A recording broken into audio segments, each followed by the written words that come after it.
Hi, I'm Dr. Gilgamesh, and I'd like to introduce you to my podcast, Emotional Anatomy. It's an intelligently designed anatomy that has as its goal the recruiting your interest and curiosity as to how it works so that you can become more familiar with it and, as a result, better at it and enjoy it more. Welcome.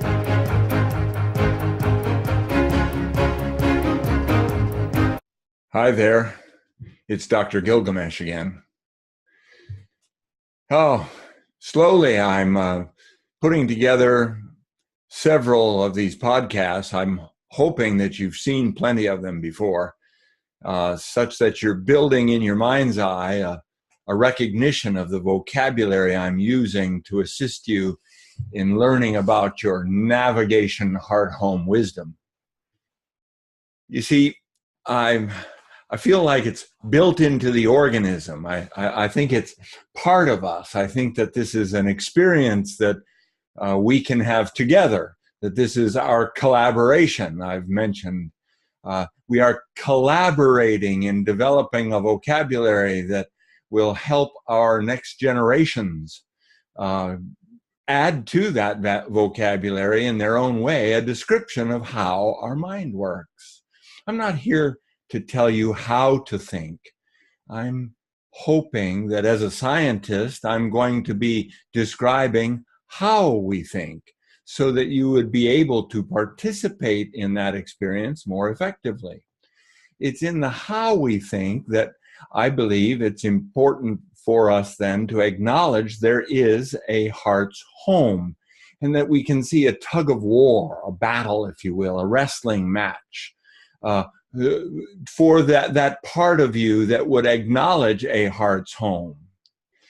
The brain, the mind, when wounded, especially when that early wound occurs, then develops reflexes that dissociate or put into other compartments, ways of thinking that may not at first be recognizable. So now what we're doing is developing the language that tries to recognize that these compartments are very real, that our collaboration has to do with this narcissistic trait, this characteristic. This is not a diagnosis of you as a narcissist. This is a description of how our mind works. It's built into the organism because we cannot see the world through anybody else's eyes but our own. Eyes, heart, mind, body, soul, spirit, they are all our own. And so that as we talk to one another, we're searching for vocabulary that can share in the wisdom of how this experience works. It is for that reason then that we see these cascading elements of emotional anatomy that would distract us or take us away from our heart's home and prevent us from being able to even understand what I'm saying.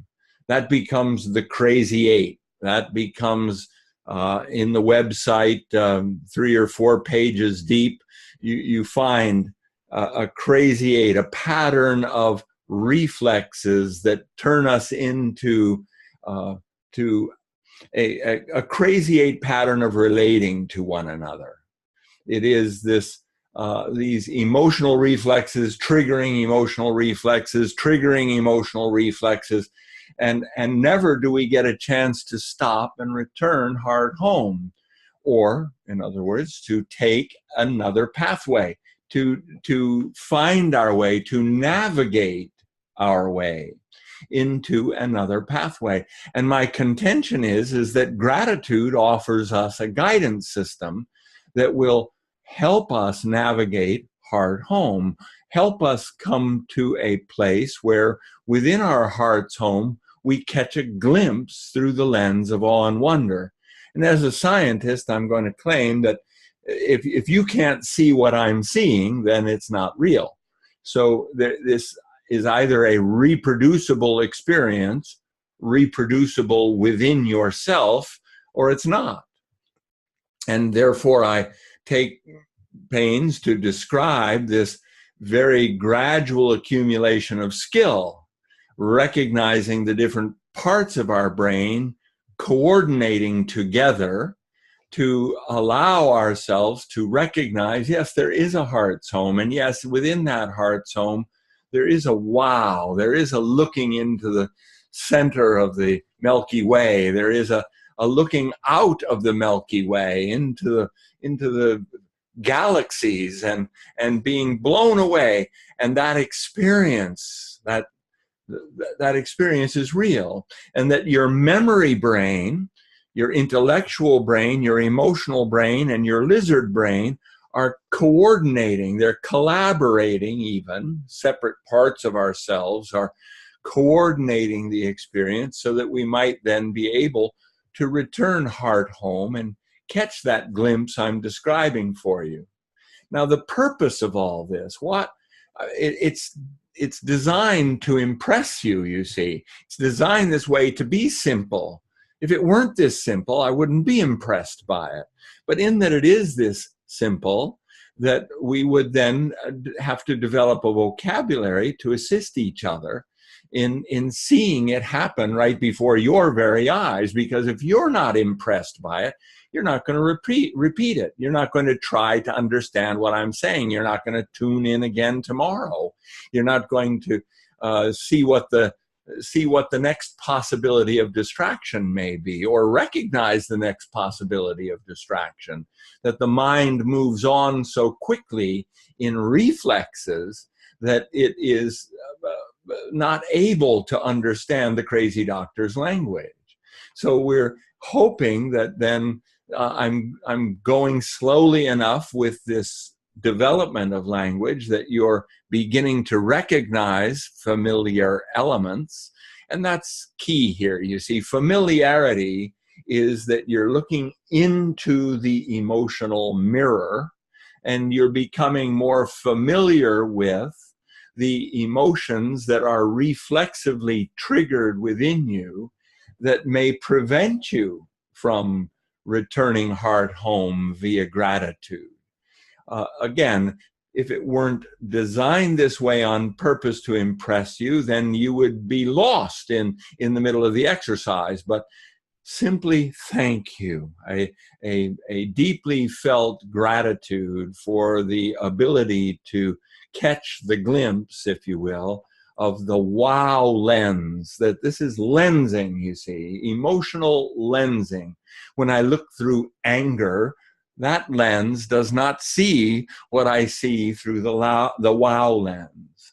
When I look through sadness, when I look through despair, when I look through my wounded self, ouch. And by the way, I use this to display the wounded self because much like the physical anatomy, this delicate emotional anatomy does not grow back.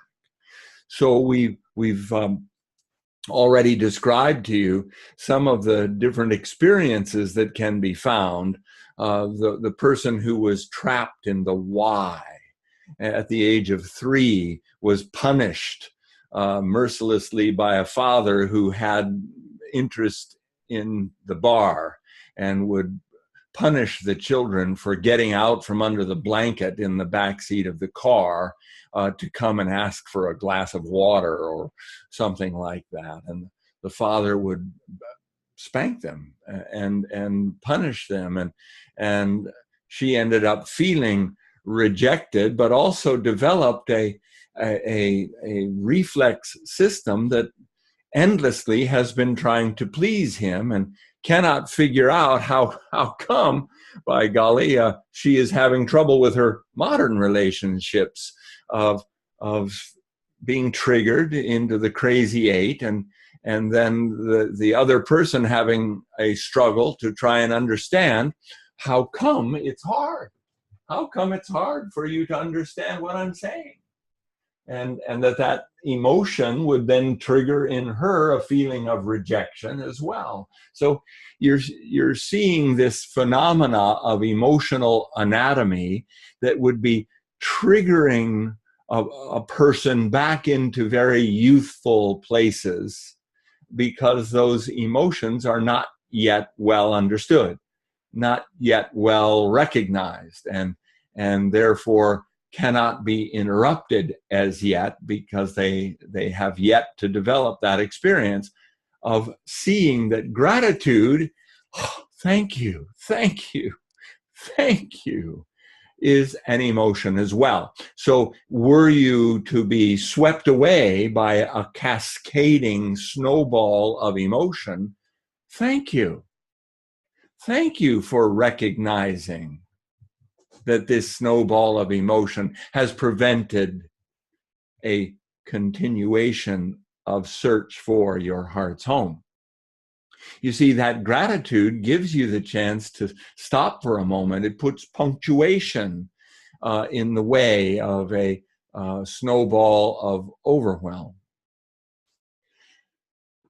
So we're gradually getting to the place where we're able to see that there is a simplicity in the organism, a simplicity of being able to take this alternative pathway into a wow lens, a lens that's different from feeling rejected, a lens that is different from feeling abandoned or betrayed, a lens that is hopefully going to help us then see this bigger picture, freedom versus slavery. And for me now, that becomes the subject for today. This is not a political discussion. This doesn't have to do with favoring one political system over another, one political party over another, one political people over another, one form of government over another. This is a description of how the mind works for all people all over the world. This is about DNA shaping the human being so that you would be able to understand that gratitude guides your heart home. Now, granted, if you are so deeply wounded that it is impossible to discover a heart home, you're going to have to listen longer. If you are fortunate enough to recognize that you do have memories and experiences and even lizard brain appreciation, imagine the lizard resting comfortably on the rocks, soaking up the sun. How wonderful that must feel. Imagine our lizard brain, right? I have used for the drama's sake, the lizard brain experience of gratitude is barely make it to the bathroom on time.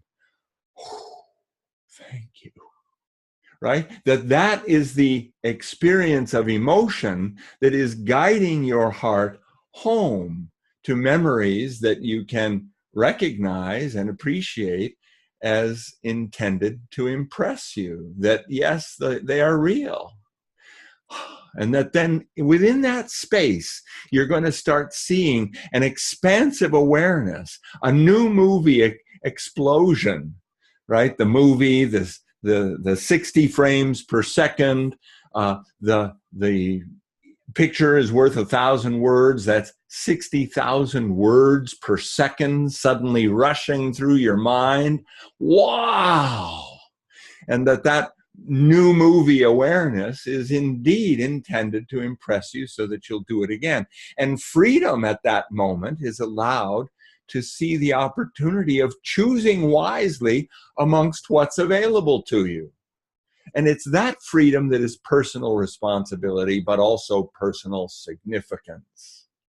This is our pleasure, where we come alive as personally significant to the future of the world. The choices that you make in that moment make a difference. Imagine yourself again as the archer standing above the stream of thoughts, and your privilege is to choose wisely out of that stream of thoughts what's better. What better language might I use to help express this for you so that you might see it? But then take the archer, take that bowman who would be standing above the river, shooting at the thoughts they prefer, shooting at the thoughts of their own free choice, by their own free choice. This is the war. This is freedom versus slavery. For if I am not allowed to step back into that lens of awe and wonder, if I must shoot my bow and arrow through the lens of anger or frustration or sadness or confusion or what did he say? And that those emotions would be a distraction, so that your accuracy of choosing would be changed. Freedom allows a greater accuracy of choosing. And that's the gift we're describing. Welcome aboard. Join in. You're important and valuable to the future of the world, for the choices that you make a difference. And that's what's so exciting, is that we can find a language that will be helping people all over the world recognize that the choices that you make personally make a difference. And granted, there are places in the world where the emotions are being destroyed and triggered into just horrendously sad places. And it's very difficult under those circumstances to say thank you for the opportunity to recognize that there is an alternative pathway in the brain designed to impress you so that you'll go that way instead of stay stuck. When the bombs are still dropping, holy smokes, our responsibility here in this free world is to try and persuade one another so that we can stop dropping the bombs. Now, this is important, that we would see the privilege of our personal responsibility to begin making wise choices so that others might have the privilege of recognizing this war as well. For it is a personal responsibility that we carry to realize that we can be distracted and thereby choose incorrectly. But this bow and arrow, awesome. There are the words that I'm after. That's the concept that I must share. And that is that I get another arrow. That's what freedom offers. A quiver full of arrows. So that even if I'm disappointed by my shot, even if I'm disappointed by the language, that I choose. I'm privileged. I have another arrow. And I get to choose again. I get to stop. I get to see the genius of forgiveness. And I get to shoot again. I'm not stuck with, as was once said, the boot in the river. I'm not stuck with the inaccurate shot. I get to shoot again and again and again and again. I get to strive to choose what's better and better and better and better and better and better. That is the gift of freedom. And that's what we are attempting to share with every human that walks the planet. No matter where they live, no matter under whatever political system you live, you're still DNA-derived human being with a design inside of you that is intended to impress you, that you would then freely choose to attempt again. Return heart home, navigating heart home wisdom that would then be conveyed through the generations so that they would be privileged to choose wisely as well. For their choices will be far more wise than our own, as they would piggyback one on another, collaborators in this wonderful experience of blossoming humanity, free to choose to make the world a better place because you're here and you've made that decision. Join in. Help us learn to say it better. Thank you.